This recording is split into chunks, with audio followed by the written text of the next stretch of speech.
почитувани представници на медиумите, дозволете да дадам еден краток коментар во однос на изјавата на премиерот за состојбата во правосудството. Сметам дека единствени кои што се разочарани и незадоволни од неспроведувањето на апсолутно никакви реформи во сферата на правосудството, една сфера која што е исклучително битна да реформите се спроведат, се само граѓаните. Дозволете да кажам дека сметам дека е апсолутно недозволиво премиерот да се однесува како независен аналитичар и да ги коментира само состојбата во правосудството, кога тој е директно одговорен за спроведување на реформите, а досега не се спроведени ниту една од предвидените реформи преку носење на реформски закони во правосудството согласно планот за раст. За оваа година беа предвидени 12 закони, од кои што 7 требаше да се донесат до јуни месец 2025 година, во собранието не е поднесен ниту еден и дополнителни 5, кои што од јуни до декември 2025 година требаше да се донесат согласно планот за раст, нешто за што е врзан и одреден буџет од Европската унија, кој што секако веќе еден дел сме изгубиле и ете и од тие 5 закони секако дека од страна на Министерството за правда не е донесен ниту еден закон.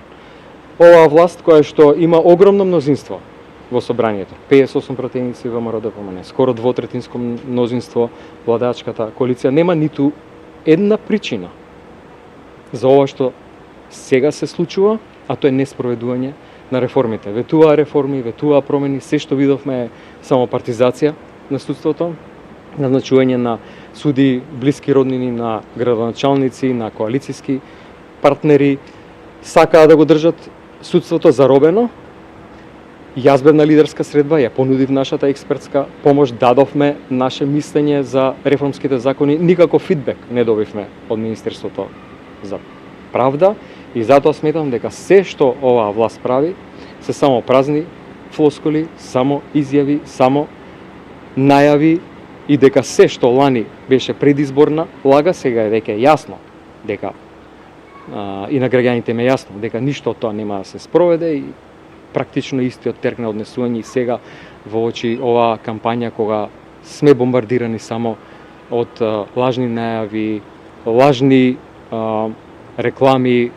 сето тоа е еден голем пиаровски балон. Жалам што е така, посебно ќе потенцирам во еден сектор во кој што реформа е неминовна,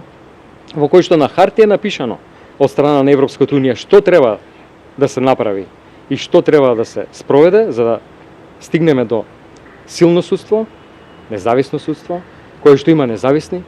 буџети, кое што има начини на назначување на суди целосно независни